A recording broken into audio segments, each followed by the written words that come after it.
But there's another whole system that's not on the list. There's a whole bunch of people that aren't on that list. Yeah.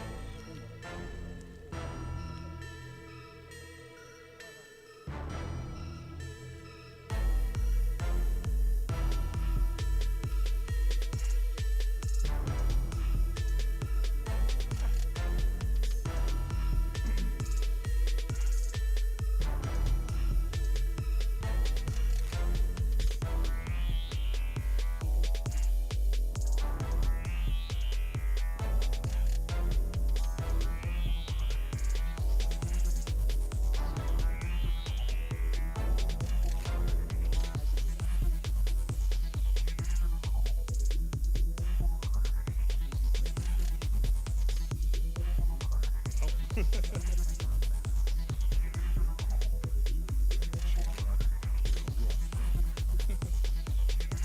to go to your head. Yeah.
Yeah. I'll be over soon enough. Once that video starts.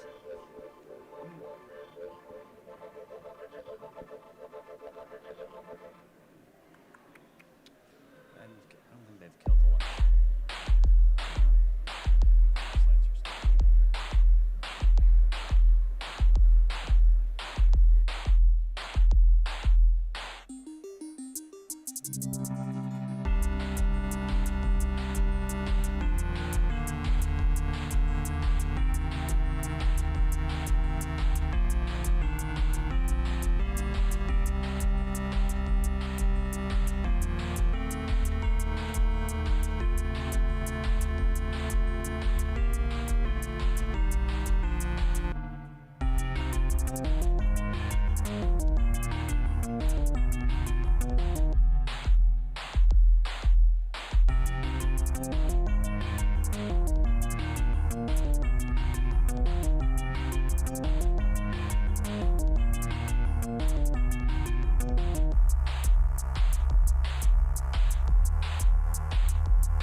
Welcome to something special.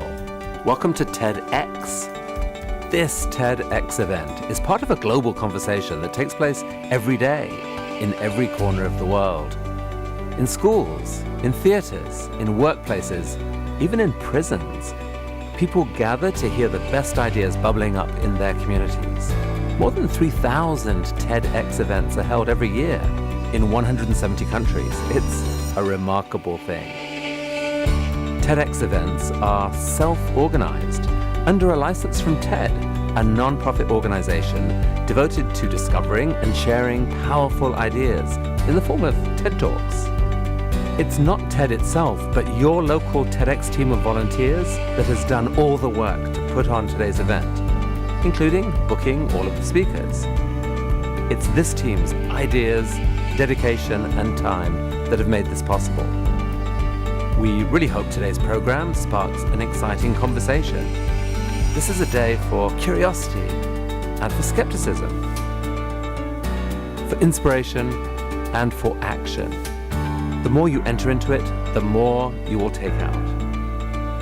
And now, on with the show.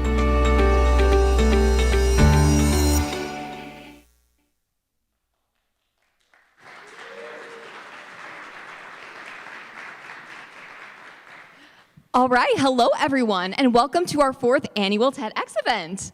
My name is Abby Bullock, and I'm so happy to see you all here tonight. Before we get started, we just have a couple of housekeeping rules. So just to let you all know, the emergency exits are right over there to your left, those doors right there. And we please urge you to not leave during the TED Talks, just to settle down in your seat.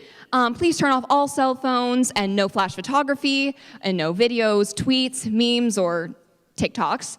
We have a photographer getting all those photos for you. And just to let you all know, we will have a 15-minute intermission after our first 3 speakers. And now it is my absolute pleasure to introduce you all to our MC for tonight, Mr. Jacob Schumann. Hey, everybody. Are you guys excited to be here? Well, thank you so much, Abby. I'm really excited to be here.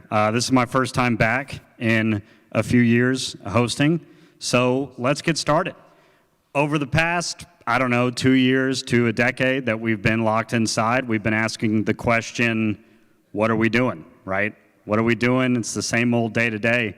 And now, finally, with all these amazing speakers, we get to ask the question, now what? It's a deep question that we will have 6 speakers tonight sharing these ideas that are worth spreading. And I'm excited to hear them. Are you guys excited to hear them?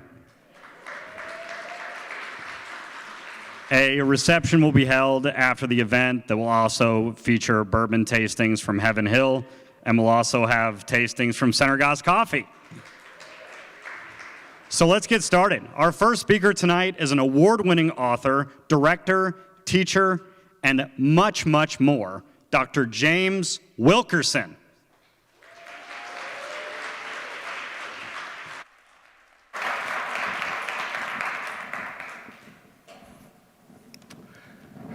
In 2006, I sat in my first postgraduate apartment with MySpace pulled up on the TV screen. Many laborious hours went into picking the perfect Jay-Z song to greet the thousands of visitors that I was sure my well-curated page would attract. Meanwhile, in Brooklyn, Tarana Burke took to her MySpace page, albeit for a much different reason. You see, Burke wanted to unify and empower the victims of sexual assault and sexual harassment. In 2006, the Me Too movement was born. Flash forward a few years later, actress Alyssa Milano would take to her Twitter and would ask for all of her followers who had been affected by sexual assault and sexual harassment to reply to her tweet using the hashtag #MeToo. That movement that Burke started over a decade prior had come to the modern day and had gone viral. All of a sudden, people were going to all different corners of social media to share their experiences with sexual assault and sexual harassment, many for the very first time.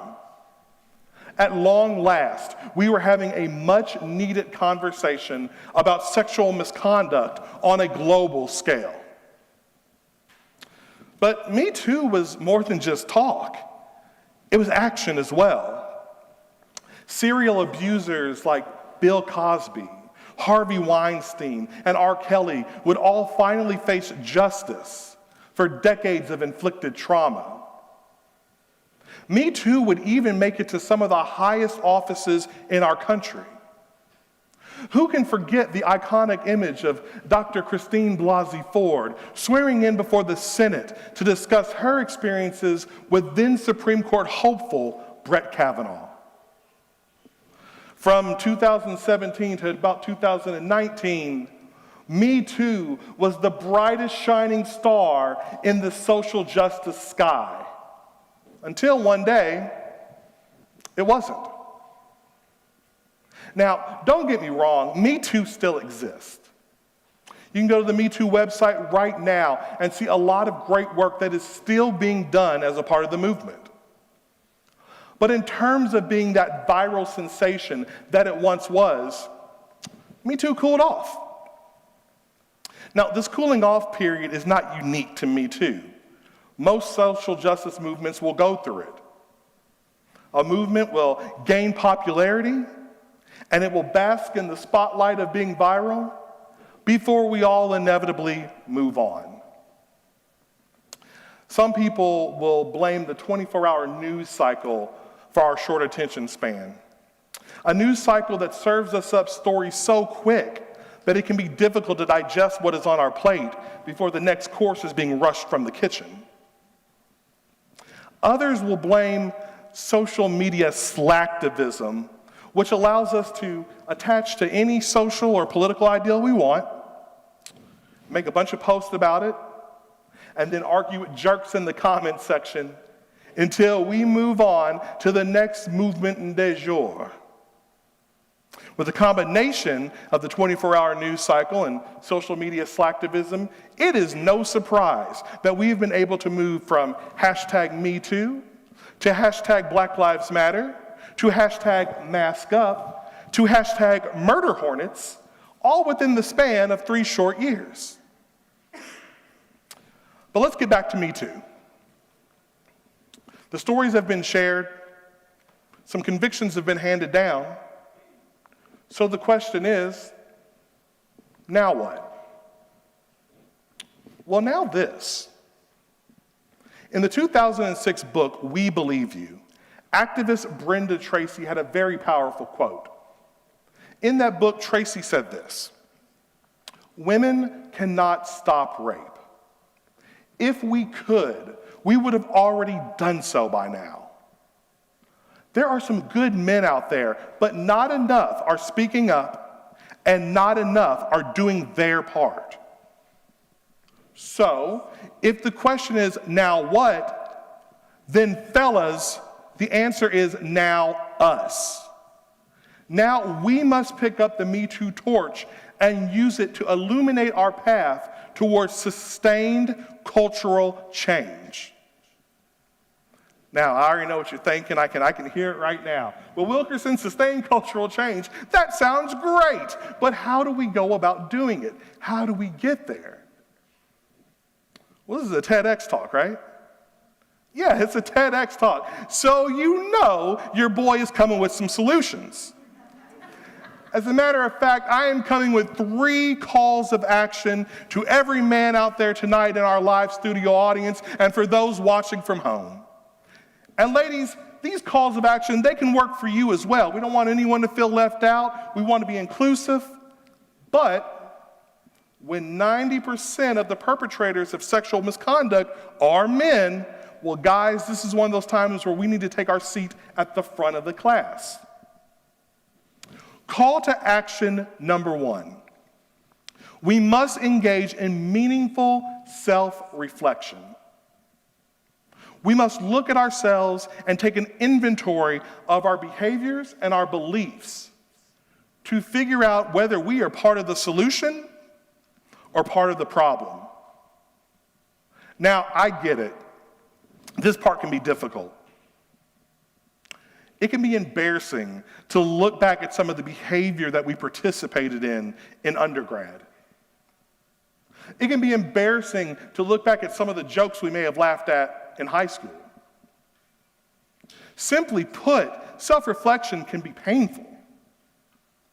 But in the words of Hall of Fame radio host Charlemagne the God, if you are not hurting, you're not healing. Call to action number 2. We must practice compassionate listening. What's compassionate listening? Well, compassionate listening is when your female coworker comes to you upset because a colleague has made a sexually insensitive remark, that you don't just write her off as being a snowflake, but you take the time to listen and understand the pain that that remark has caused. Compassionate listening is when a student comes to you and tells you about the misdoings of a fraternity on campus, that you don't just write it off as boys will be boys, but you take the time to understand the damage that those misdoings have caused your campus community, and you respond accordingly. Compassionate listening is when your teammate comes to you and tells you about a time that he was a victim of sexual assault or misconduct, that you don't write him off as a sissy or some other emasculating term, but that you listen to him with the same ear you would listen to your very own mother with.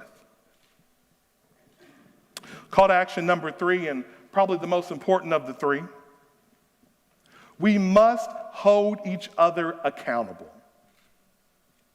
Now, there's this misconception that accountability is a difficult thing. It's hard to do. Well, I'm here to tell you tonight that that's not true. Did you know that it takes about 30 seconds for you to lean over to the person you're sitting next to in the car and say, hey, stop being a creep, in response to him hanging out the window and catcalling a woman walking down the street? Did you know that it takes about 90 seconds to type, hey, that's not funny, we shouldn't joke about stuff like that, in response to an email that a colleague has sent you making a joke about rape?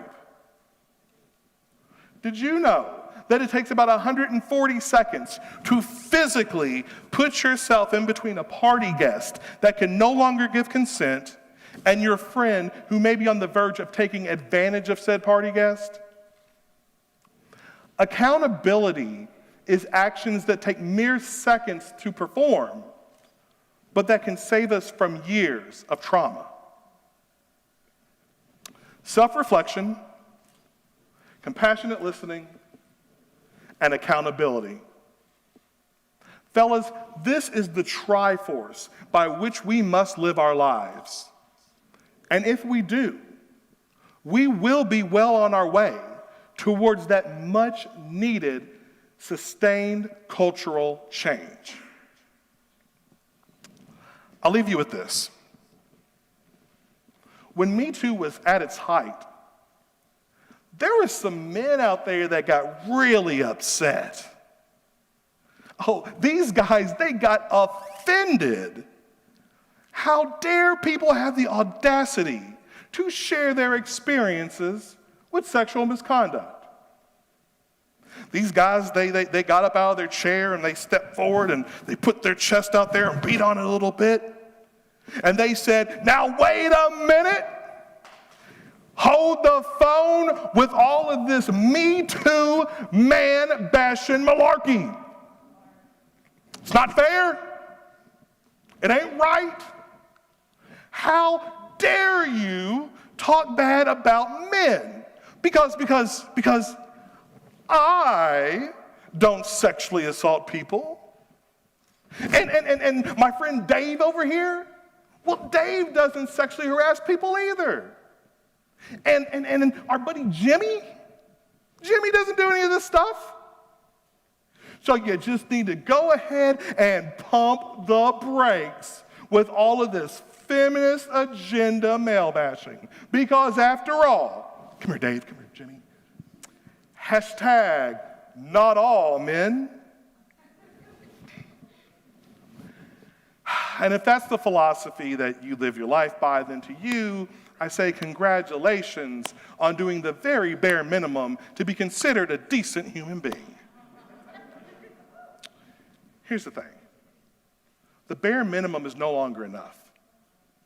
It's no longer enough to just look in the mirror and say, oh, well, I don't do any of that stuff, so sexual misconduct's not my problem. No, it is your problem. It's your problem, it's my problem. Sexual misconduct is a community problem. And as such, it requires a community solution. It requires us to look at ourselves and see exactly where we stand. It requires us to listen to others.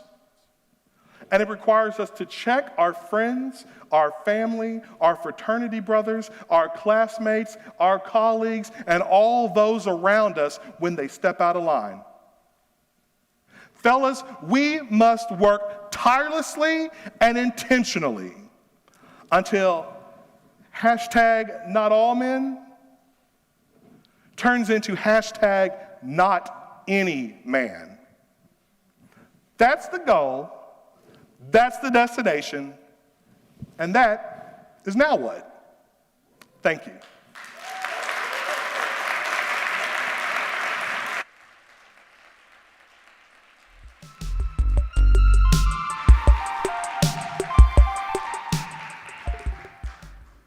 Thank you, Dr. Wilkerson.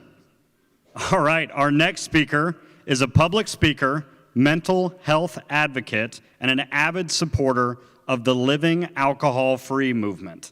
Please welcome to the stage, Samantha Perkins.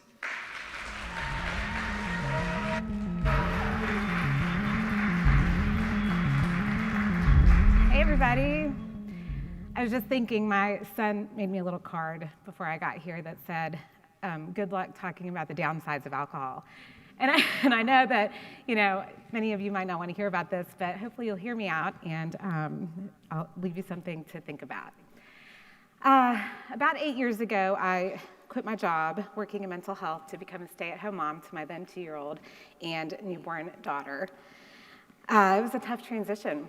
I was overwhelmed with the amount of diapers that needed to be changed, the sleepless nights, the isolation. And so I didn't know how to quite manage this newfound stress and anxiety that I was feeling. So I turned to other moms to see what they were doing. There seemed to be kind of a common underlying theme, drinking. I would walk into a store and see hand-painted wine glasses that said, Mommy's Sippy Cup. There were t-shirts in the women's department that said, they wine, I wine. And there were moms sharing memes all over social media with other moms that said, it's not drinking alone if your kids are at home. And so I thought this was funny.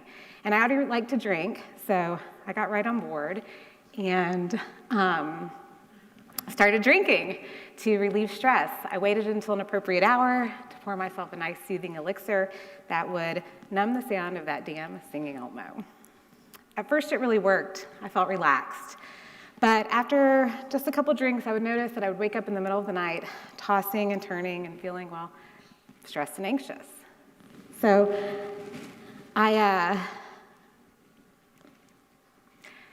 started thinking about what was causing the stress and anxiety, and I realized that I'm not really alone. The American Psychological Association says that 50% of us report that stress negatively impacts our mood and our behavior. The CDC says the more we're stressed, the more we drink, and since the pandemic, drinking has increased by 41%. So alcohol seems to be kind of our go-to when things feel tough. It's what we turn to in times of stress. The messages about this are everywhere. Drink can be happy, drink to feel relaxed, drink to calm down. Think back over your last week. How many times did you hear somebody referencing alcohol as a solution to stress? Maybe somebody on their way over here was like, it's been a stressful week, I could use a drink. Or, in your social media feed, on commercials, on your favorite TV show. So my question is, if alcohol were really the solution that the marketing tells us it is, then why aren't we a culture of all zen and relaxed and chill, laid back people? Why are we instead reporting so much stress and so much drinking? So here's the thing, alcohol's a little bit tricky. When you first drink, your brain produces a lot of feel-good chemicals. Your arms and legs get numb, you get all warm and cozy on the inside. You do feel relaxed at first, and it's why we think we need to drink for stress. But very shortly after those first few sips, your brain's like, uh-oh, too much of a good thing at once, we gotta get things back in balance. And so your heart rate goes up, cortisol and adrenaline are produced. When your liver realizes that you've put ethanol into your system, it goes into overdrive trying to rid your body of the toxins. The National Institute of Alcohol Abuse and Alcoholism says drinking disrupts every natural system in our body. This leads to mood instability, anxiety and depression, sleep problems, and that's not all. The American Cancer Society says that no amount of drinking is safe because of its link to several different types of cancer. It increases heart disease, destroys the lining of our stomach, and depresses our immune system. The CDC says it's responsible for 95,000 deaths per year. It's the third leading cause of preventable death. It also has a big role in some of our community problems. The Bureau of Justice says alcohol plays a role in crimes of violence, rape, assault, robbery, and it costs us about $250 billion per year. But back when I was drinking for stress and anxiety, I didn't know any of this. I thought I needed to exercise more, read more self-help books, or that I needed to eat more kale. My story looks like this. I arrived at adulthood, and to my surprise, it wasn't as great as I thought it would be. I did all the things I was supposed to do. I graduated from college, I got married, I had kids, I drank responsibly. But when I woke up every morning, I was anxious, tired, and things felt meh. I wanted to feel better, so I dieted, drank smoothies, took Epsom salt baths, and I drank. I cut carbs, went keto, tried vegan, cleansed, and I drank. I ran, lifted weights, read self-help books, and I drank. I didn't feel better. Then I was tired and discouraged, so I searched, read, Googled, and I discovered it was the drinking. Drinking gave me hangovers, it gave me anxiety, it gave me a headache, it made my life dull. I stopped drinking. I became alive AF. The AF stands for alcohol-free, in case anybody was confused. But also, so you see, I didn't know that you could drink kale smoothies and go for runs and be an okay mom and have problems with alcohol. I thought people who had problems with alcohol had something detrimental happen to them, that they had hit some sort of like Hollywood rock bottom that we're used to seeing about in the movies, that they needed rehab and recovery. And while that's very true for a lot of people, it's also true that 9 out of 10 people who have problems with alcohol are not clinically dependent. And so when I first discovered this, my mind was so blown that the only thing I could think of was, I've got to tell people. And so I've spent the last several years building up a platform where I could talk about the effects of alcohol on us aside from addiction. The role that it plays in our mental health, the way that it makes us feel when we're driving to work in the morning, the way that it impacts our parenting.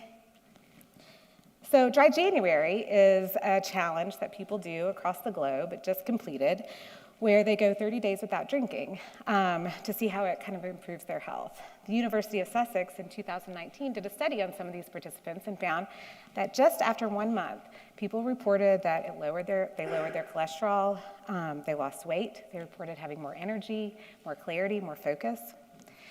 I've been alcohol-free for over 4 years, and I can attest that I've definitely improved my physical health, but more importantly, my emotional health is so much better. That stress and anxiety that I had, it's diminished almost completely, except, of course, when I'm on stage doing a TED Talk. But my life is so much better. When I stopped drinking to cope, a whole world opened up for me. I was able to find time to do what the CDC says to do in order to manage stress and anxiety, and that is create, engage in authentic connection, and make time for hobbies and play.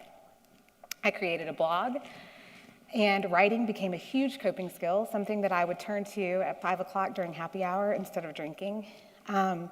Every time I posted a blog post, I connected to other people across the city, across the country, who had the same problems with alcohol, but they didn't know that since they weren't addicted, they couldn't stop. It never occurred to them, much like it never occurred to me, you can just stop drinking when it's not working for you anymore.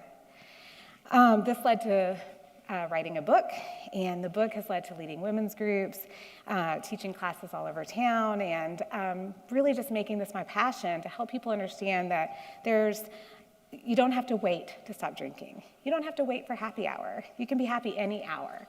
I'm having happy hour right now, and it's not worthy if I don't have a glass in my hand. And so now what? Well, scientifically, we know that alcohol doesn't help us cope.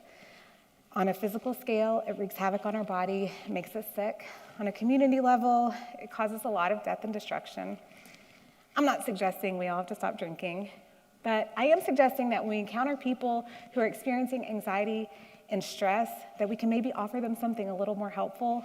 Let's hand paint some glasses that say, when I'm stressed, I go to therapy, or they whine and I take a break. Could we then finally cultivate the calm needed to create a culture of justice, equity, and peace? I think so. Thank you.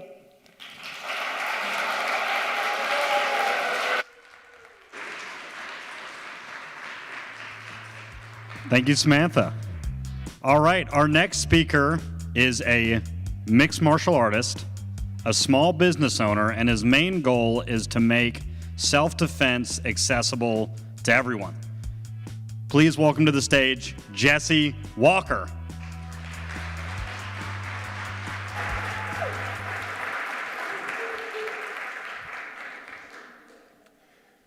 So let's talk about fighting.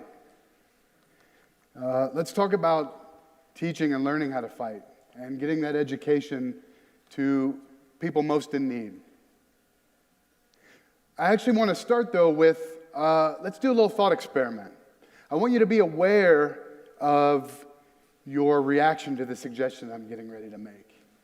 I want you to be honest with yourself. On Monday, let's assume you can make the time. On Monday, I want you to come to my school, and we're going to start teaching you how to fight. So just let yourself sit with that for a second. You're going to be punching and kicking and doing all the things. How many of you said yes? That are not my students already? How many of you said, yeah, maybe, but I don't think I'll fit in. I don't think it'll work for me very well? How many of you were in some range of like, to absolutely not? Yeah, a few more hands. So, I've had this bee in my bonnet for years now about making sure that everybody learns how to fight. I think it's an important skill that everybody needs to have. And I try to be inclusive about it. But how am I supposed to do that when most of you all somehow exclude yourselves before we even have a chance to meet? Now what? Well, one of my first approaches was to kind of broaden the definition of fighting and self-defense. With the hope of also broadening the appeal and making kind of success more attainable for folks. For example, most of you in the audience are going to be more likely to die of maybe diabetes or heart disease than you ever would of a knife attack. So is it not reasonable to suggest that just by coming in and breaking a sweat and getting a little work in, that you're improving your self-defense? And that you're learning to fight? And that your fight's going to be a little different than a knife fight? Yeah, maybe. There's a lot of people out there that suffer from so much anxiety and or depression that just the act of making themselves walk through that front door a couple of times a week is a fight. And by doing that, they're improving their self-defense and their ability to fight. So by doing that, it makes it more accessible. People start to understand and think about fighting differently. But that doesn't get everybody. There's still a huge group of people that exclude themselves. What's interesting, though, is that they can be even easier to get to sometimes than the people that I had to kind of remold the definition of fighting for. So what does that mean? Let's talk about saying yes first. So just about anybody that's been involved in martial arts,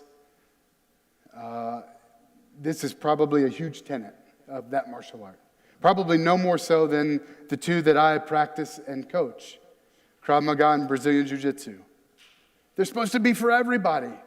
Come in, Krav Maga is it for everybody. It doesn't matter what your size is, it's for everybody. Same for Brazilian Jiu-Jitsu. But you take one step into the school, and you very quickly realize in most places, this isn't everybody. It's this guy. I don't look like that guy. Is that guy out there?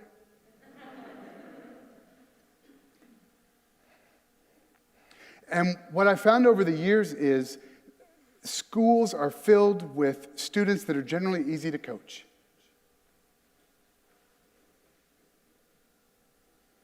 A couple of athletes walk in, you start putting them to work, and they start, whoa, they're amazing. I must be an excellent coach. And it starts reinforcing. And I start giving attention to those people that are really good. And those people that aren't so good and maybe a little bit more difficult to coach, they notice. And they leave. They go spend their time somewhere else. And pretty soon the gym's filled with these guys. So saying yes is about deciding to do the hard thing sometimes and accepting challenges. Let me give you an example. There's tons of examples. I'll give you a recent and relatively extreme example. About 8 months ago, right as I was finishing class, a young man walks in up front, kind of waiting to talk to somebody. I get class finished up, I walk out. I introduce myself, and I very quickly determine that he's got some visual impairment. And he starts telling me about, well, I used to wrestle in high school, and I'm really interested in doing some Brazilian Jiu-Jitsu. I'm like, oh, well, that'd be great. I think you'll be really successful in that. And he's like, but would you also be willing to teach a legally blind guy to kickbox? Sure. Yeah. I don't know that I'm going to be able to get you a UFC contract next year. But yeah, absolutely. I'll teach you. I'll coach you. Let's do it. And sometimes that's all that people need when they walk in. I got bad knees. I just had a hip replacement. Can you coach me? Sure. I'm out of shape or overweight or I haven't done this or that. I've been sitting in the house for 2 years because of the pandemic. Can you coach me? Absolutely, yes.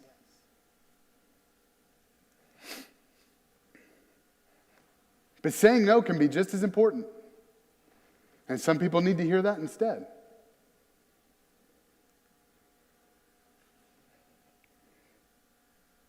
About 3 years ago, we received an email. It was very brief and to the point. It said something to the effect of, I couldn't clearly see a statement on your website about it, so I wanted to ask.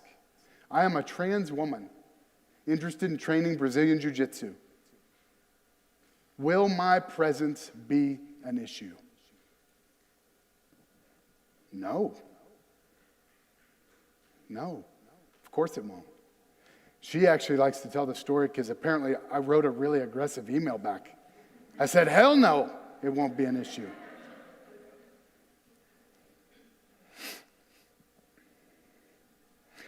I found out a few months later that she sent that same email out to every jiu-jitsu school in the city, of which there are quite a few. She got 2 emails back. One of them was ours, and one of them said, I don't think it will be an issue. That's tough to read. I don't think. I'm running the school. I set the tone. I decide if it's going to be an issue or not.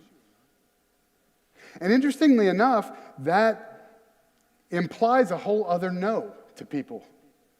There may be some people that wanted to train at my place where her presence would have been an issue. Guess what? No.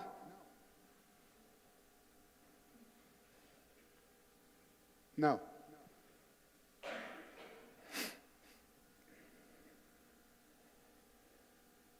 So, this is ultimately the takeaway.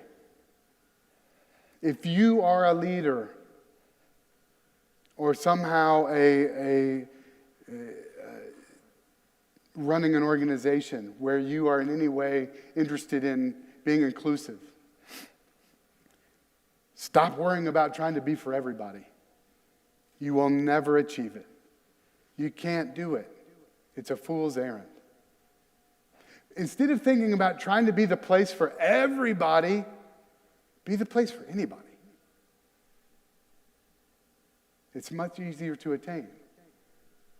Now that's not, and like we say, it's not for everybody.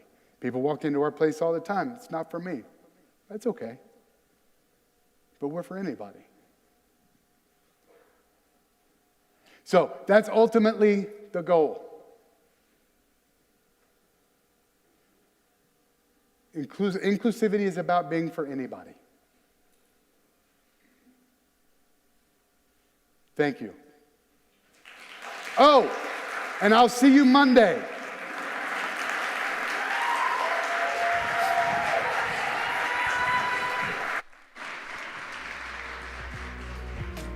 Thank you, Jesse. Okay, now it's time for a fun little intermission. And I'm out here to talk about it, but I don't actually know anything about it. So, Abby?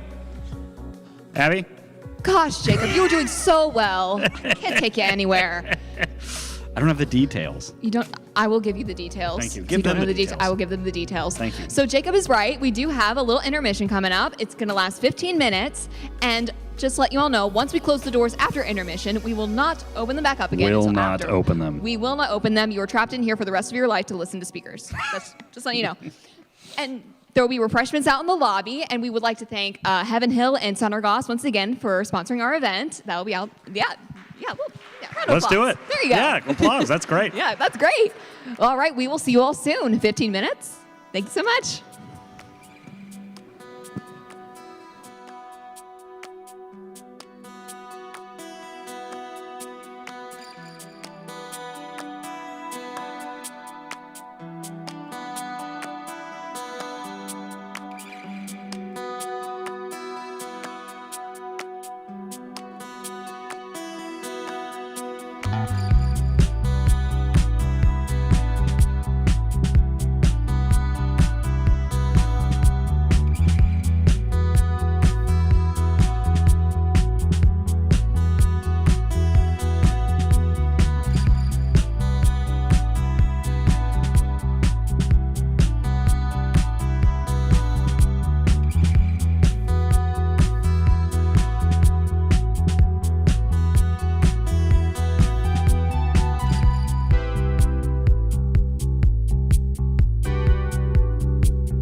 All right, hello everyone and welcome back. All right, so how are we feeling? Ready to hear some more speakers? Yeah, all right. And you know, we could do that if we actually had an MC. Jacob? Sorry. Great. Sorry. Yeah. There was bourbon and coffee out there. There was bourbon, but you Yeah. didn't have to do that right now. Yeah. Well, I thought I'd be You back thought in time. wrong. Yeah, you should do your job now. Yep, I got it. Next speaker. Cool, we got it. All right, everybody. Our next speaker is a doctoral student, teacher, musician. Please give it up for Dave Clark.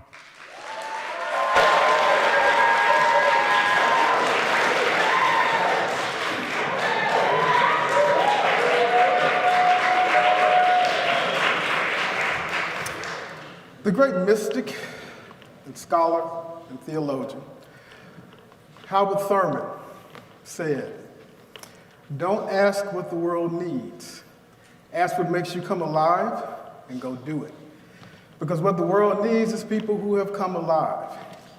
Now, for those of you who don't know who Howard Thurman was, he was really a kind of key figure in the development of Martin Luther King Jr. He wrote a book called Jesus and the Disinherited. And King used to carry that book around, and King was a student of his while he was at Morehouse. And I start out with this quote to kind of get us spiritually centered for the question that this particular TED Talk theme is putting forth. What now? We're asking that question, what now, because we find ourselves in a tense and unprecedented situation, much like King and many of those in the civil rights movement at the time found themselves in. And so I want to kind of take us through some thoughts. Now, I'm a jazz musician, obviously. This is a saxophone, it is not a kazoo.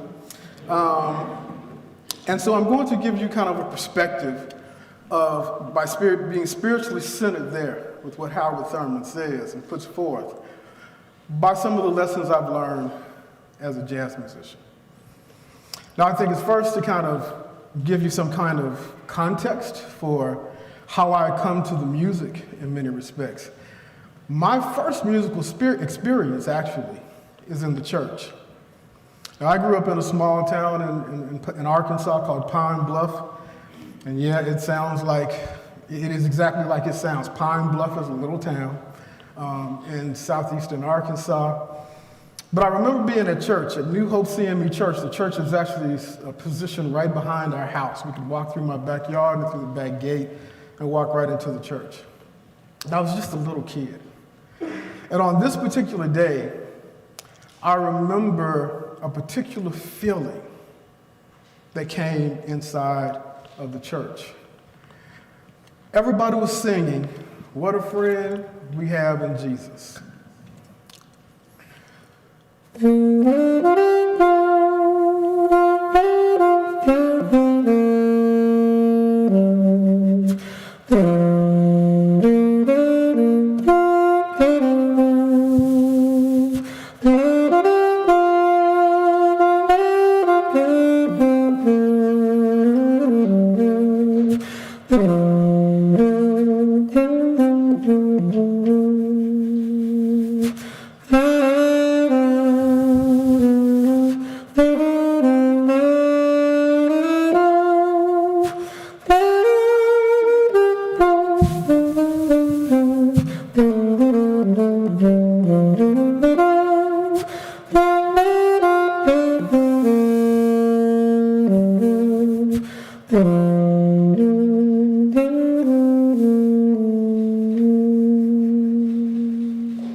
But now, during the song, everybody was singing.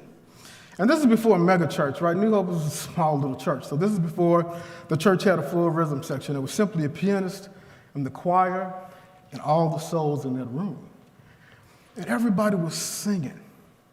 And this feeling just kind of came over me, and I could feel that same feeling basically come over everybody that was sitting inside of that church singing. And I could see Mr. Buck. Mr. Buck was a church elder, and I could see him ushering at the door. And he was singing the song and tears were in his eyes. And I could see Miss Peaches, who was an elder mother in the church. And I could see her sitting on the front pew because she was too fragile to really stand up. And she was sitting there and she was swaying back and forth. And I could see Miss Clay over to the other side with her hand raised and proclaiming what a great friend Jesus was. And I started to cry. Now understand, I was a little kid, and at the time, I really could not articulate for you why I was crying. But what I did know was this: I knew what so many people in that room were going through. Mr. Buck was fighting cancer. Miss Peaches was very, very, very sickly. And Miss McCrae had just basically lost her job. But in that moment, none of that mattered. Because it was the power of this song and the power of this music and the way that it brought everybody together that it transcended all of their particular issues. And there was something about that day that has stuck with me. And every single time I play my saxophone, I think about that. And that's the feeling I'm trying to get to in the room. Well, fast forward several years later. I'm a freshman in college. And I'm walking the halls, and the band director walks up to me and he says, "You're going to be in jazz band. We rehearse Monday, Wednesday, Friday at noon. I'll see you on Wednesday." And he walked away. And here I am, a freshman, and I'm thinking, jazz band? Okay, that sounds cool. Now understand, there was never any jazz band in my high school. My first real exposure to jazz was in college. So I said, sure. So I showed up on Wednesday at noon, took my chair. First thing, though, is that he didn't have the little saxophone for me. He had a tenor. The tenor's a little bit large, and he said, "You're going to play tenor." Oh, I really don't think I play tenor well, but okay, I'm playing tenor. And so we sit down and we're playing. Now understand, I haven't a clue as to how to play any jazz. So everybody in the band is playing, and everybody's swinging, and everybody's playing in the jazz style.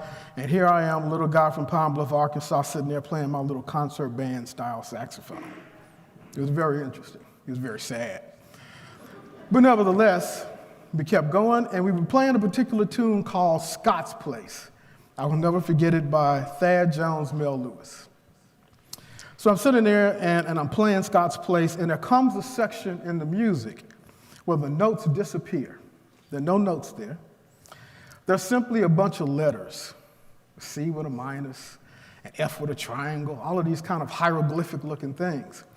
And so when I got to that spot, I just stopped. I sat there, and I sat in the chair, and I just kind of listened to everybody. Well, they sound real good. And he cut the band off, and he says, why aren't you playing? I said, oh, because all the notes disappeared, all the notes stopped. See, I got letters here. So he said, no, those are called chord changes in jazz. We play chord changes. So this suppose a solo. Right on the second tenor solo. 1, 2, 3, 4, pow! Rhythm section pops off, the band pops off, and there I sit. And I'm like, okay. There's no notes here. What on the planet Earth am I supposed to play? So I don't play anything again. I just sit there. And he cuts the band off again, and he looks at me and he says, I just told you you're supposed to be playing. Why aren't you playing? I just told you, because there are no notes on the page. I don't know what I'm supposed to do with this. You're supposed to improvise, solo, invent it. Right on the second tenor solo. 1, 2, 3, 4, pow! And there I sat again. And by this time, he's gotten a bit irritated with me. And he cuts the band off, and he walks over to my chair, and he bends down, and he says, why aren't you playing?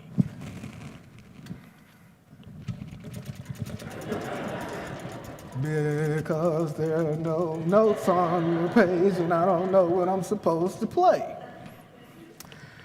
And he says, what you're supposed to play is here and is here.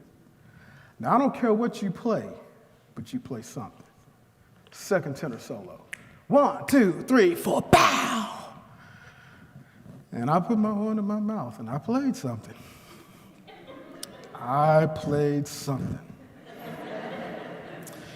And it was extraordinarily sad. And he cut the band off, and I knew it was really sad. And he knew it was really sad. And everybody in the band knew that it was very sad. And he just looked at me and went, yeah, that's jazz. And I went, no, that's sad.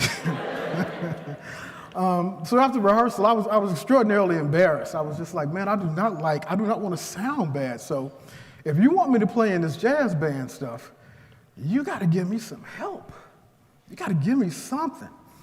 So he reached in, I'm going to show you my age for all the young people here. He reaches in his desk and he gets out a cassette tape. For those of you, maybe you know what that is.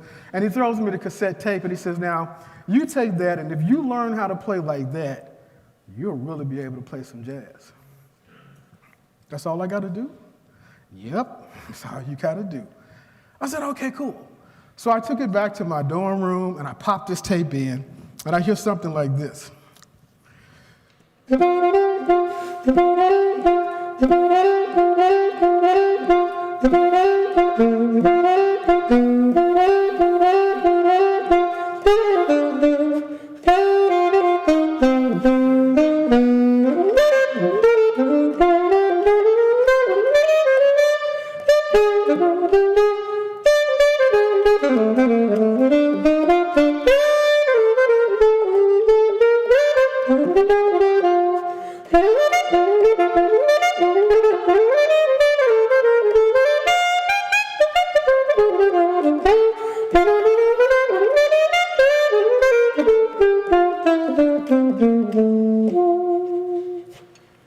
And I thought,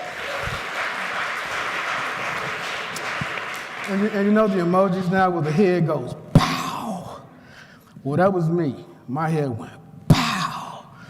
Because what I felt when I heard that for me was the same feeling I remembered in New Hope, CME Church, when everybody was singing, what a friend we have in Jesus. So that started me on my jazz journey. Now, the greatest teacher that I have had in life, other than my beautiful parents, has been trying to learn how to play this music at the highest level that I possibly can. So I want to just share with you a couple of insights I have from a few people that have left an indelible impression on me.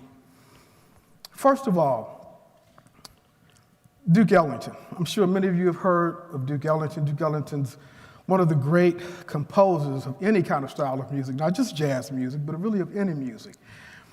But as great as Duke Ellington was, he had somebody who was there with him, who helped him in a lot of those compositions that a lot of people have not heard of. And his name is Billy Strayhorn. And Billy Strayhorn was an absolute musical genius. He wrote one of the most highly regarded jazz compositions ever when he was only 16 or 17 years old. It's called Lush Life. But the complexity of the chord structure, the beauty, the haunting, beautiful melody is absolutely breathtaking. Well, he and Ellington had a long musical relationship that was so incredibly fruitful. But Strayhorn died.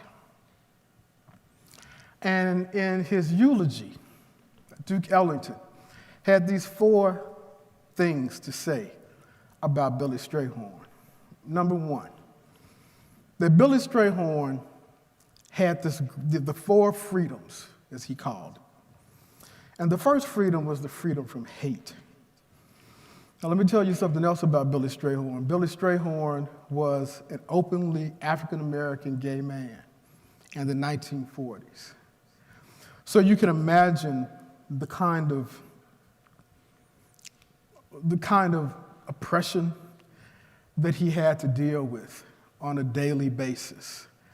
But the thing about Mr. Strayhorn was that he never hated. And he said you have to be free from hate unconditionally. No matter what anybody else does, you can never let hate overtake you. The second was self-pity. You have to be free of self-pity. No matter how tough things got, Billy Strayhorn always was able to keep an upbeat spirit He was always able to present himself and the true and his genius through his music. Then there's the freedom from fear. And Duke Ellington was careful to define fear in this kind of way. Freedom from the fear of doing something for somebody else that actually may benefit them more than it benefits you. That gets into our intentionality. But having the intention to live a life that you're not worried about if somebody else does well too. And you're not going to try to do anything, or you're not going to try to set up any kind of systems or structures that are going to prohibit them from doing well too. There's enough good for all of us out there. And then finally, the freedom from pride. The kind of pride that makes one think that they're better than another man. So the freedom from hate, the freedom from self-pity, the freedom from fear, and the freedom from pride. And that's all something that we can take to heart right now as we try to navigate the crazy terrain that we find ourselves in socially. We have people that won't talk to each other for political reasons. We have more vitriol right now than we've had, at least certainly in my particular lifetime. And if we're going to try to mend that in some kind of way or move forward, there's not going to be any going back. We have to try to figure out how to move forward. If we can take those 4 freedoms, that certainly helps us out. Now, the next person is one of the great characters of jazz. His name is Thelonious Monk. Thelonious Sphere Monk. Now, with a name like that, you can imagine he's a character. Now, you already got to know that jazz is full of characters. Duke Ellington, Count Basie, right? You've got all of these royal names and all of these great characters, but Monk was even more, set himself apart even more than many others. Monk would oftentimes show up to a gig and he would be in a full suit. Even if it was outside and it was 100 degrees outside, Monk would still play in a full suit, buttoned all the way up. He oftentimes wore hats. He wore rings on all his fingers. Monk is a piano player, and he didn't play like a classical pianist. He played flat-fingered. But what Monk taught us, besides his great genius as a musician, was how to be himself. Because Monk said, a genius is the one that is most like himself. A genius is the one who is most like himself.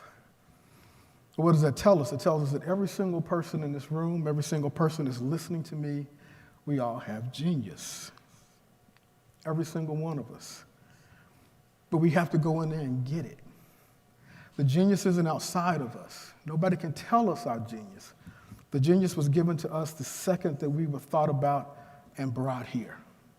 And we've got to take the responsibility to go in there and to get that genius.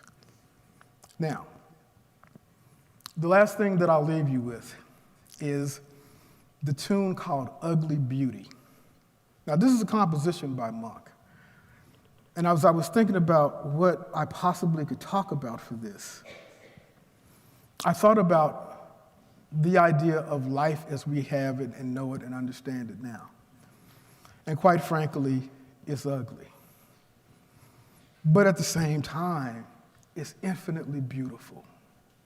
It's infinitely beautiful because we actually have an opportunity to make decisions from here on right now that honor the 4 freedoms, that honor the humanity in one another, that see the best in each other and call it forth. But we have to do that. And we have to know that that's not easy. I'm not trying to say that any of this is easy. Trying to live from your highest place is one of the hardest things that you're ever going to do. But if we're actually going to move to where we really want to be, we have to take that chance, and we have to have that courage, and we have to be spiritually centered in it, and we have to get our intentions straight. So I'm going to play this tune, and I just want everybody to take a minute to just use this as a reflective tune.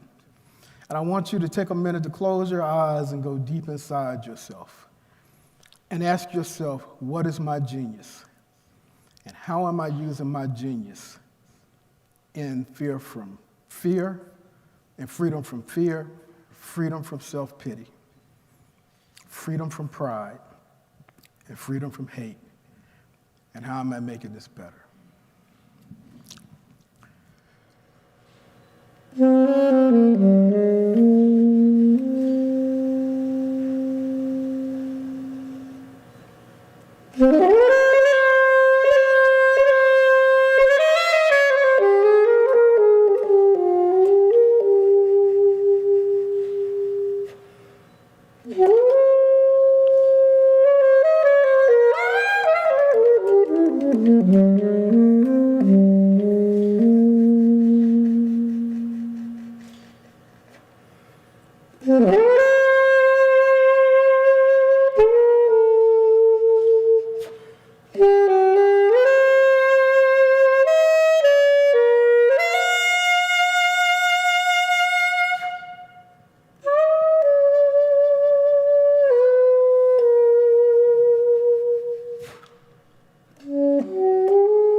Thank you. Thank you.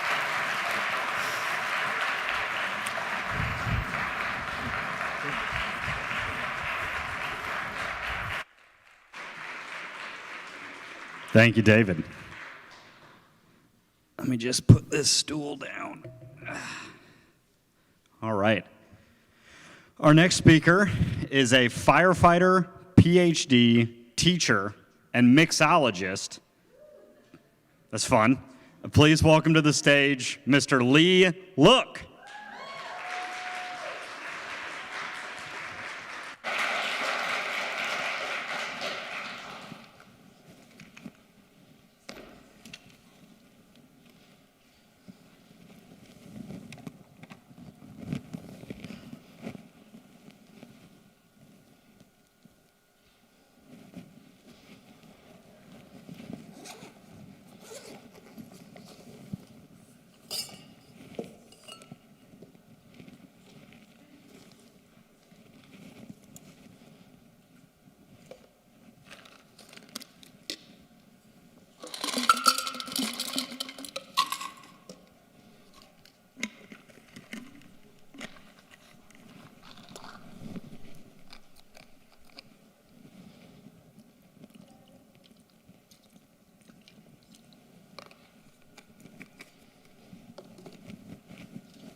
My name is Lee.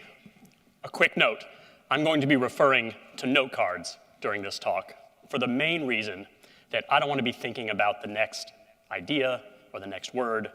I want to be present with you. Also, we have not done this for a couple of years, and this is such an honor, I don't want to screw it up. And lastly, if after 8 minutes of me talking you're still thinking about these, I am not doing my job. Like all of you, I lived the pandemic in a very specific, personal way, yet likely not so different than you. I'm a firefighter, a first responder working as a captain on a truck company. We respond to COVID patients in homes and skilled nursing facilities constantly, providing medical care until an ambulance arrives. I'm also a department director in a residential facility for individuals with intellectual disabilities, working with the most vulnerable people in our society. These folks don't understand everything that's going on right now, but they definitely know that something is different. They know their families aren't visiting, and their staff are leaving, and those caring for them are trying to figure it out as they go.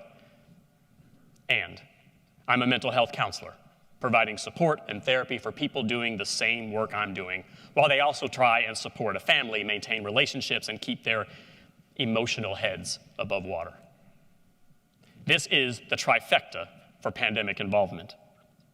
I also spent a significant amount of time running incident management teams, which most organizations implement when there's a flood or a tornado, and it lasts for a few days, maybe a few weeks.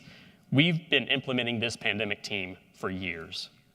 Now, these teams ensure that the fire department and the facility where I work, we're addressing staffing plans when there are no staff, virus mitigation, PPE burn rates, contact tracing, and mental health support. For example, we have 3 people working in the dietary department at my facility. They manage 3 meals and 3 snacks a day, 7 days a week for 63 people. If 1, 2, or 3 of them end up positive or unable to work all at the same time, which happened 2 weeks ago, what happens? Our people have to eat by regulation at very specific times. Someone has to make this plan. That's me. All of these are things we never thought we'd be managing. What became clear to me pretty quickly is that people, you, me, all of us need consistent, ongoing communication, information, and reinforcement in times of trauma. Whether or not I have the correct answers or the right policies or the most encouraging messages, it's the consistency, being present. This was vital.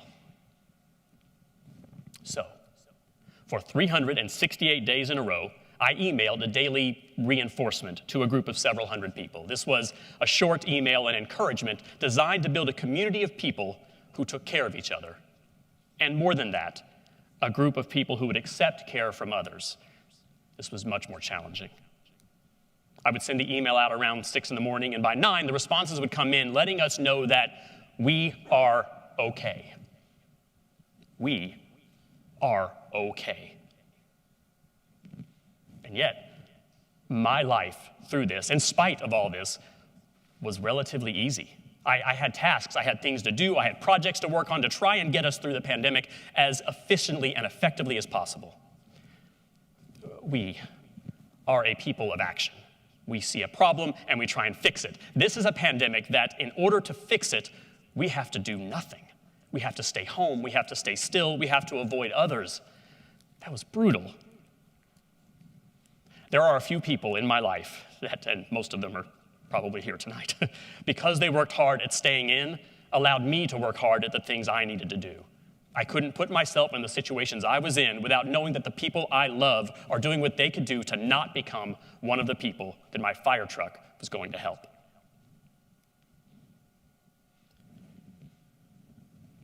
April 25th, 2020. The balance in our lives has been thrown off. All of us have been rocks. All of us have teetered. All of us have stumbled. This is normal. And we've all gotten back up. No matter how many times we fall, we get back up and we lend a hand to those around us. It's why we're going to get through this and be better on the other side. Yesterday, we helped someone. Tomorrow, someone will help us. Trust it. We are doing this. April 29th, 2020. being thankful, it has its challenges right now. Resentment comes more naturally at times, so let's vent.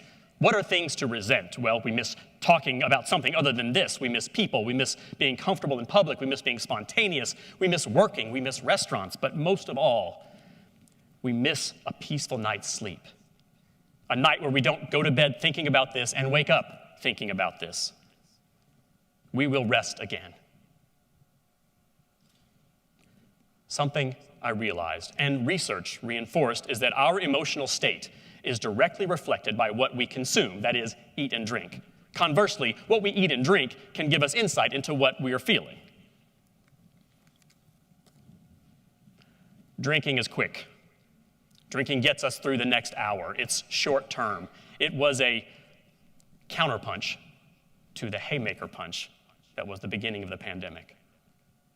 Any one of us that's ever been hit before or accidentally knocked your head on something really hard can recall the feelings. It's dazed, it's out of sorts, it's confused. But isn't that kind of what happened? The pandemic punched us, and we had to respond. And our first response was to go numb.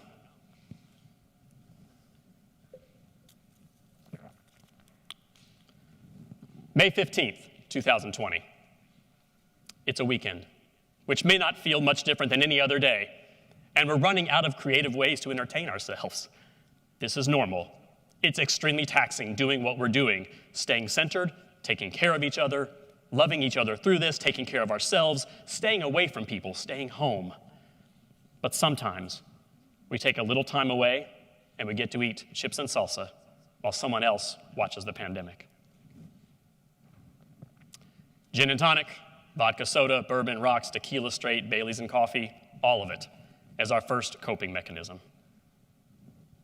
On TV shows, Jimmy Smits and Dennis Franz, Don Johnson, Philip Michael Thomas, Will Smith, Martin Lawrence, and all of the firefighters and police officers and EMS staff that I've worked with don't come home from the precinct after working an intense homicide and knock back a turkey sandwich. Tryptophan might make you sleepy, but it doesn't make you numb.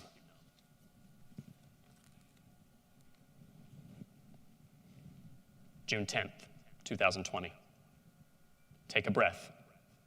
It seems like things are moving fast. Everything will get done. We can remember what is important: community, connections, homemade sloppy joes, while dealing with the ordinary: plumbing, car repair, a Kool-Aid shortage. Thankful for you all. We've got this. And like all fight or flight stimuli, the effectiveness and fulfillment of this coping mechanism will eventually become unsustainable and fade. We become accustomed to a new normal. And when we do, a different coping mechanism takes over. We stop worrying about making it through the next hour. Life becomes about making it through the next day. And this involved, for my partner and me, cooking, mostly tacos. Carne asada tacos with jalapeno, cilantro, queso fresco, homemade pico. Also, those cool taco holders that you get in restaurants that make your tacos stand up on your plate. Best money I ever spent. June 13th, 2020. Let's honor this community today. To do that, I invite anyone that receives these emails to send me any thoughts you'd like to share with this community. I'll begin putting them into these daily updates. A few general thoughts on this. Let's try to limit references to politics, if possible. It can rhyme. It doesn't have to rhyme. You can talk about tacos. This community will benefit. Be well. I look forward to your words. There were some great recipes shared through this medium. For example, try making Greek tacos. So instead of using the taco seasoning, get the Greek seasoning from the spice row in the grocery store, and instead of salsa, use tzatziki, which is really easy. It's just yogurt and cucumber and garlic. It's amazing. You'll love it. Homemade corn tortillas made with a tortilla press sent to me by my one-eyed Cuban friend in Atlanta, with old school ground beef made with that 79-cent pack of seasoning you get from the store, cheddar cheese, white onions, taco sauce, and a salad of carrot, cucumber, cilantro, tomato, and green onion, and no lettuce, and a gin and tonic.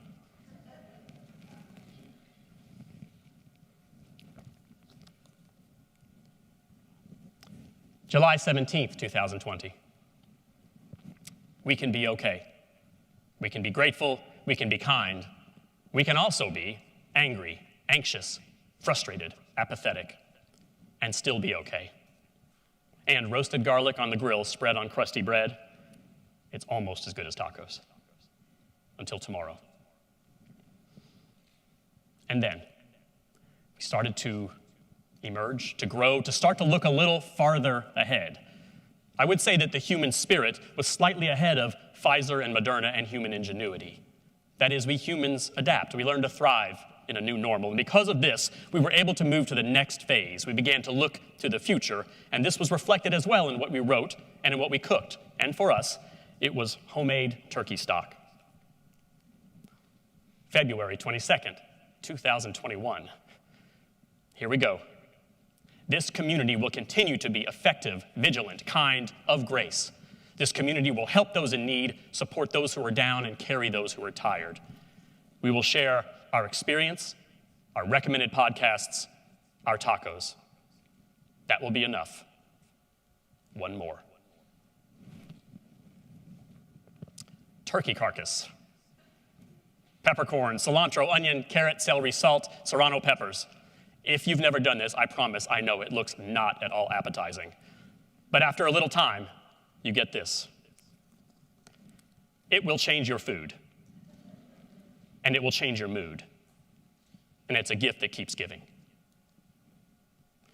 March 11th, 2021. We can see the end goal. We move decidedly toward it. Parts of the path are still covered. We can exhale. But we remain vigilant, but we remain alert, but we remain focused. We have come too far. We've got this. Now, make no mistake. Homemade stock is perfect. Yet it typically doesn't show its perfection until the future, and that's the beauty and the evidence of growth. It gets put in the fridge or the freezer and will come out later and make tetrazzini or soup or risotto down the road. Risotto with homemade turkey stock, peas, Parmesan cheese, fresh basil, and probably a gin and tonic. And just like our resilience, we will make something better down the road. March 26, 2021. We have every reason to be proud. We have been effective, vigilant, kind, of grace. We have cared for ourselves, each other, our community. We have done it every day. Every day. One more. So we made it through. Life is mostly normal. Hell, we hardly ever talk about it anymore, so I guess you could say we pretty much won the pandemic. And I have to say, I think I was the primary reason that we all got through this. I mean, you all are part of a very select group. To be able to witness this process, to witness me and my forward thinking and my spirit, I mean, at this point, what could go wrong?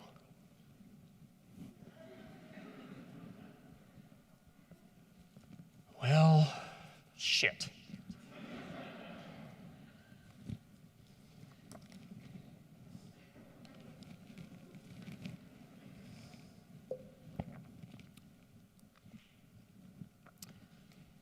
February 18th, 2022. We may be anxious, angry, frustrated, apathetic.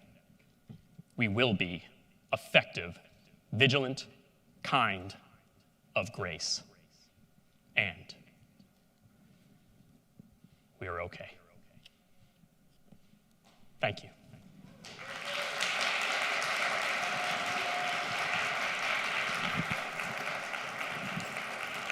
Thanks.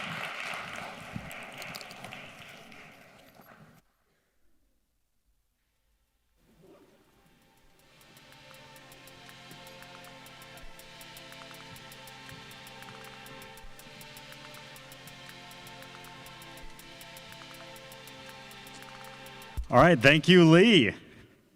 Okay, our next speaker is a multimodal artist, writer, speaker, and teacher. Please welcome to the stage, Julian Thomas.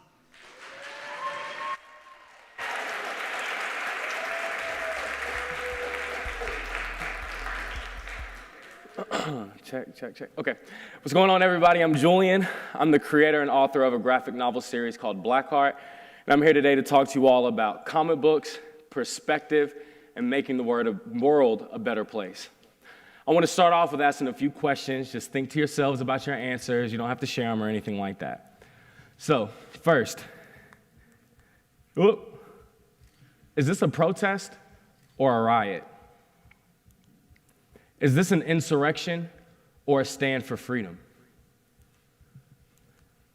Is this a terrorist or a man fearing for his life? Now, while some of us may have differing answers to these questions, there are two common threads.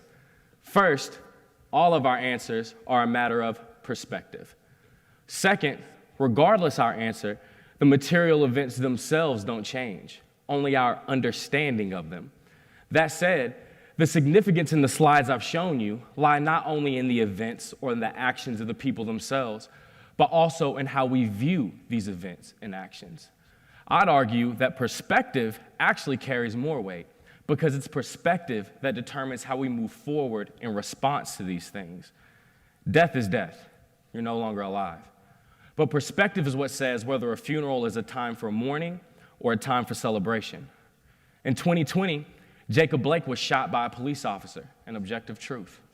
But perspective is what led some people to launch community-based social programs to lessen police presence and led others to carry rifles across state lines.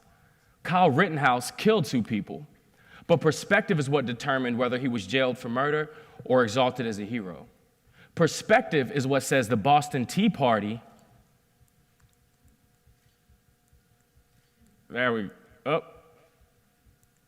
the Boston Tea Party was a patriotic response to an oppressive government, but the events of 1992 Los Angeles were a riot. What's more, perspective not only affects how we examine history or current events, but also how we look at society at large and where we as individuals and people fit within it. What we consider to be reality is based on how we view our material conditions. The thing about perspective, though, is it's fluid. It tends to change and morph the more we learn. It evolves as we're exposed to more pieces of the puzzle. When we look at perspective this way, we begin to see how vital it is in the quest to create a better world. We see that challenging perspectives isn't just a fast time for Facebook contrarians, but a revolutionary act. So if the way we approach the world is based on how we view it, and the way we view the world is shaped by what we've learned and been exposed to, we must ask the question, what exactly are we learning? Now, I'm not here to talk about the shortcomings of American primary school education, but in regard to perspective, it's worth noting the educational climate we live in. We live in a time where seeking to understand racism is routinely banned. Politicians attempt to criminalize accurate depictions of history for fear of making white people uncomfortable. Do we think black children are comfortable when they're told their history is one of suffering and subjugation?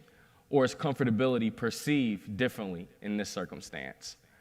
The inevitable one-class period during Black History Month, where we're taught about Malcolm X, it said that he was supposedly a Muslim radical who supported anti-white violence, a villain. But being attacked by dogs in the street by those very same white people was perfectly acceptable.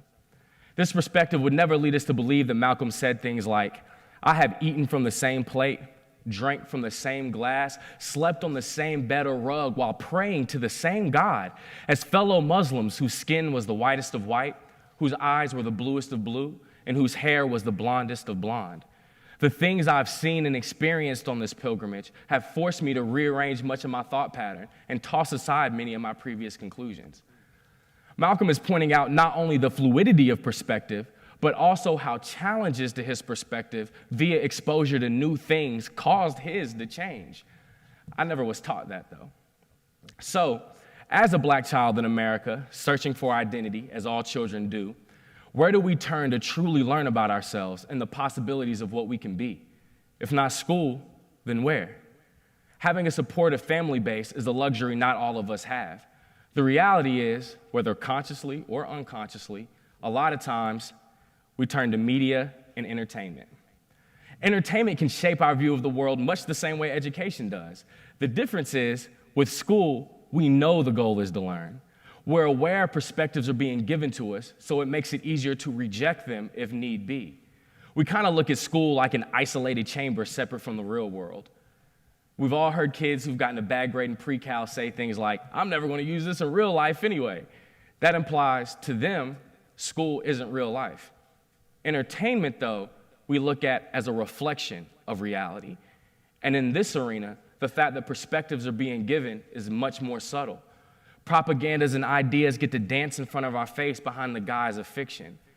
Decades of sitcoms tell us the standard family unit is a white, hetero, upper middle class, nuclear family.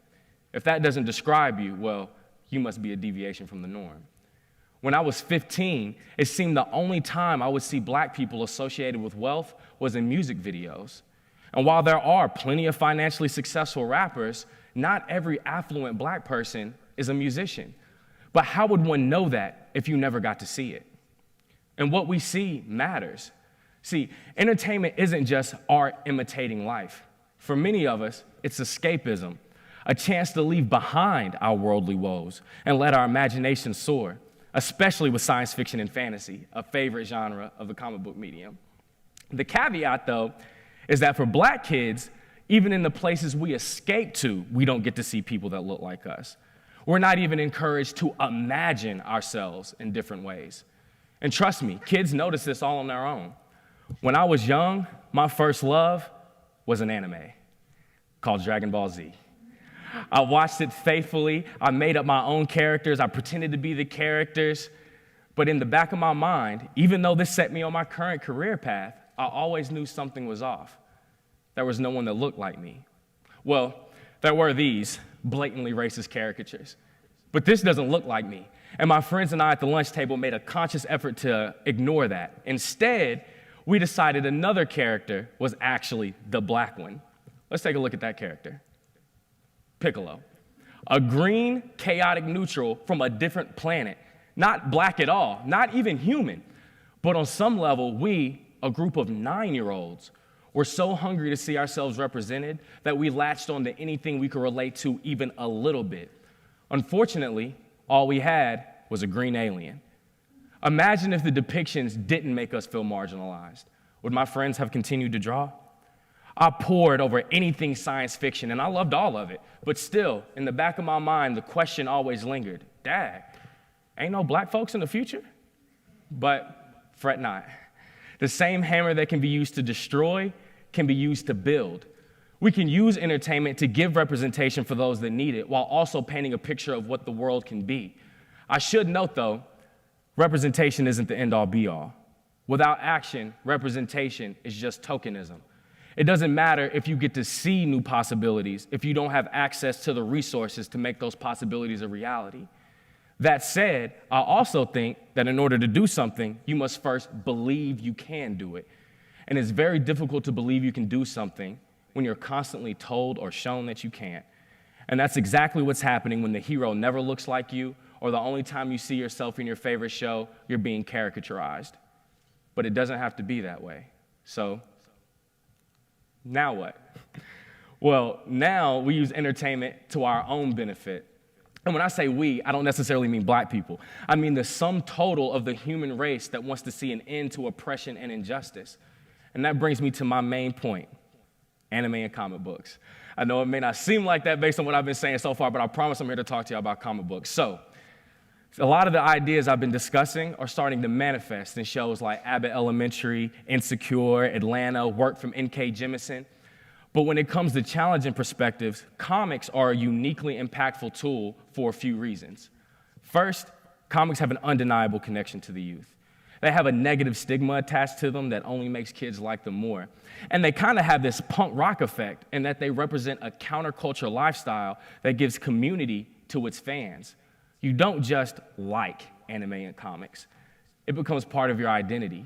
You wear the t-shirts, you decorate your room with the figurines, you get the tattoos. But what if these tattoos represented something more than the stories that they came from?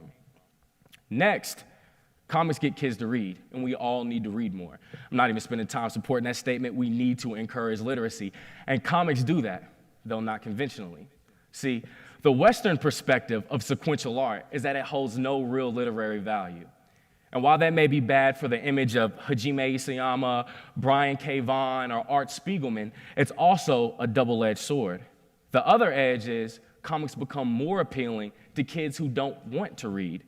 I'm talking about the kids who may never pick up a copy of Stokely Speaks or Wretched of the Earth, but have read hundreds of chapters of Naruto, One Piece, and Saga. Thanks to comics, these kids are readers and they don't even realize it. Last year, I was called upon by AMP and JCPS to teach a comic book course for some local high schools. At the beginning of every class, the students would read a different comic. So many parents reached out to me to say how happy they were that their kids were reading. They had tried and tried different methods, but it was comics that did the trick. And despite the Western perspective, comics do hold literary value. Attack on Titan is a beautifully written examination of different responses to fascism. Mouse is a Pulitzer Prize-winning interview with a Holocaust survivor. Thanks to comics, kids got to explore these ideas without feeling like they're being forced to read. To them, they're not reading at all. They're escaping. Why aren't we giving them better places to escape to? Why aren't we using this to deliver the positive ideas we know they're not getting in school? Lastly, because comics use both visual and linguistic modes of communication so heavily, they can deliver ideas in a way no other medium can. Nothing plants the seeds of an idea better than the written word. Words can slither into the crevices of your mind and lie dormant, waiting for the perfect moment to bloom. But reading is one thing. Seeing is something else. When we only read about tragedy and injustice, our minds tend to turn the atrocities into abstractions. The tragedy exists only so long as your eyes are on the page. So in this regard, reading helps us to understand, but seeing adds a tangible layer that helps us to feel. When I read about the murder of George Floyd, I was upset. My mind triggered its defense mechanisms and turned the information into just that, information. George Floyd didn't have a face. His death was an idea. It was easy to compartmentalize. But when I saw the video, when I saw Derek Chauvin's knee digging into Floyd's neck as he screamed out, I was outraged. I was repulsed. I was motivated. This was no longer a statistic or a series of words on a Twitter timeline. This was a human being that looked like me, having his life unjustly ripped from him in the middle of the street while people filmed it. The pain I felt from witnessing such tragedy moved me in a way that only reading about it couldn't. And that's the thing about comics. You have to read them and look at them. Comics can give you the words to plant the seeds and give understanding while also providing the imagery to concurrently make those seeds bloom. What other medium can make this claim? It's for these exact reasons that I make comics now. I pivoted from a 12-year career in music to comic writing because I'd been compelled to deliver a message, and comics were the best vessel. To me, Blackheart isn't just about telling an entertaining story. I saw an opportunity to be an example for all the kids doodling in their notebooks or daydreaming of fantastical worlds. I want to show them you have a talent, and this talent can be a viable career path, even without outside help. I wanted to highlight the intersection between Black culture and geek culture, not because I'm trying to create Black geeks, but to provide affirmation for the plenty that already exist. When you never see yourself, it's easy to gain the perspective that you're an outsider. Blackheart's goal is to give the perspective that not only are we welcome here, we belong here. Spider-Man wearing a pair of Jordans or T'Challa leading a war charge is only the tip of the iceberg. We need even more because most of all, my goal is to give Black kids a chance to see themselves from a perspective different than the ones most often provided. The industry we love so much at times doesn't seem to love us back. That leaves it up to us to love ourselves. We must be willing as a people to be open to new perspectives. We must be willing to challenge the perspectives of others. We have to do the work necessary to give positivity to our most impressionable, the youth. For a long time, to me, Black representation meant Black trauma, slave stories. And while slavery is a part of American history and its ramifications need to be understood, when all you see is slavery and trauma, it stops being history and starts becoming identity. Black folks aren't just victims of slavery. Black people are lawyers, scientists, doctors, architects, painters, poets, and parents. Black folks are human beings. And that's not a cry for bigots to see the humanity in others. I don't really care about that. It's encouragement for us to see the beauty within ourselves, to look at ourselves in new lights. Something like skiing shouldn't be racialized, but it's common perspective that certain activities are for white people and other activities are for Black people. This is what needs to be challenged. We're all aware of the bloody past of the United States. That's what history books are for. But there are no textbooks for what the future will look like. It's a matter of speculation. But that's why we have speculative fiction. That's how we reach the youth. How many kids got to be introduced to the philosophies of John Calvin and Thomas Hobbes through Calvin and Hobbes? How many people got to look at the idea of colorism within the safe space created by the Boondocks? We need even more, because for all of us, the goal should be to create a better world for all of us. And with comics, we have something that can reach the youth, get them to read, and give them ideas in brand new ways. We have something that can push people to that point of realization where they can say, hey, maybe there's a different way to look at this. When I started seeing comics in this light, it stopped being something that I could use to make the world a better place and became something that I should use to make the world a better place. And I think that's true for anyone who has the ability. But hey, that's just a matter of perspective. Thank you.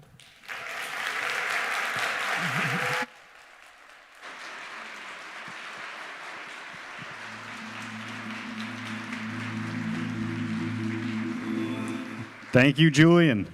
Yeah, thank you. And that concludes our event for tonight. Thank you all so much for coming. Before we all let you go, we have a couple of closing remarks and thank yous to give out.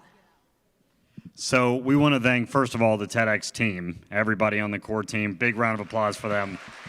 You cannot do this event by yourself. It takes a lot of work, a lot of effort from, like literally hundreds of people. Yeah, you're not wrong. No. And we'd also would love to thank our sponsors, everyone who has supported us in this event, Heaven Hills, Sunnergoss, Mercy Academy, and Wacky Radio. Thank you all so much. And of course, we would love to thank our speakers, our lovely speakers from tonight. I think we should give them a round of applause.